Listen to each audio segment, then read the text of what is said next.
This is another video on melody writing, and this time we are going to be concentrating on writing melodies using chords. You might hear this described as disjunct, possibly you might hear this described as broken chords or arpeggios, sometimes arpeggic. Okay, there's all these words sound very complicated, but as is often the case in music, the technical terms are more complicated than the explanation. If you're writing an arpeggic or broken chord melody, you are using notes in the chord. So we're going to use the same backing track that I did for the rhythm one. The first chord is chord 6 in the key of C minor. C major rather, sorry, my mistake. There we go. There's those three notes there. There we go, A, C and E. So I am going to use my funky rhythm, and I am just going to try and modify this instead of all being on one note. I am going to be using the notes in this triad here, and then we're on bar 2. The chord underneath is an F chord, so I'm going to use those three notes there. Chord in bar 3, it's A, C and E, and then likewise for bar 4. These are the notes that I am going to be concentrating on. So the melody is always matching the notes underneath in the underlying chord.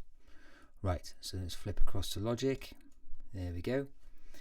Here's what the backing track sounds at the moment, and I've decided to go with my Q&A melody from the last video. Okay, so watch that one first if you can. So it sounds like this.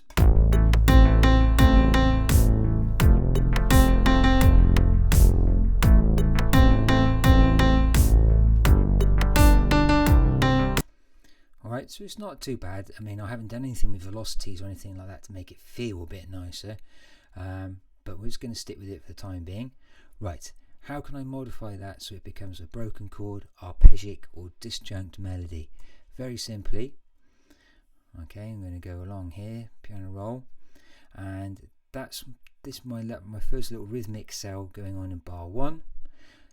I've got a C, and we're working over A minor. There we go, you can have a look. So I'm going to choose A, C and E. Right, back to Logic. Well, I like the way it finishes on a C, so I'm going to move that to an E. Makes sense to use,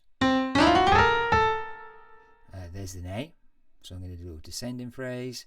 Right, that looks like a pretty pan. What does that sound like? Bit naff. Right, make that the A to start with.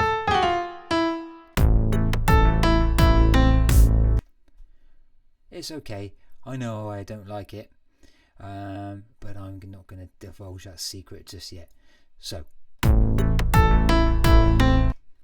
the next chord, it's an F. There we go. So I need to be using the notes F, A and C. And again, I'm thinking about the shape. This starts on an A and finishes on a C. Both those notes feature in this chord as well. So I'm going to be super lazy and start on the same note and finish on the same note. So there's me finishing on the C. This needs to be the A. And this just means an F is left to go in the middle. All these notes feature in the triad underneath, in the chord underneath, so beginnings of a triadic or arpeggic melody.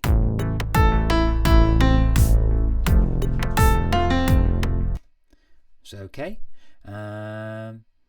then I could do the same thing in reverse. So this is back over an A. Sorry, I shouldn't talk when I'm doing the notes. This is an A minor triad again.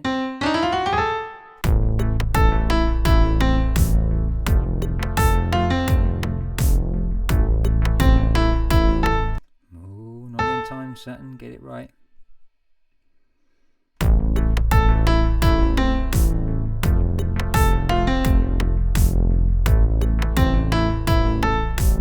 And then the last chord is a G for the first two beats.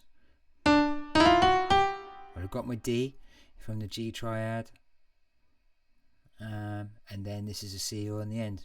So this is beginnings of a triadic or arpeggic melody. It's okay.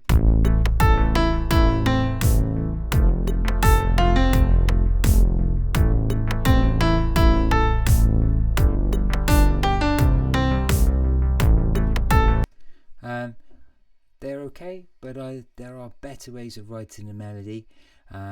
So that's a good starting point, but we will come and have a look at doing that differently in the next video, which is going to be about scalic melodies. Alright, make sure you're paying attention to the chords which are going on underneath. You should have a little note of where they are, what key you're in and what your chords are, so that you can do this easily.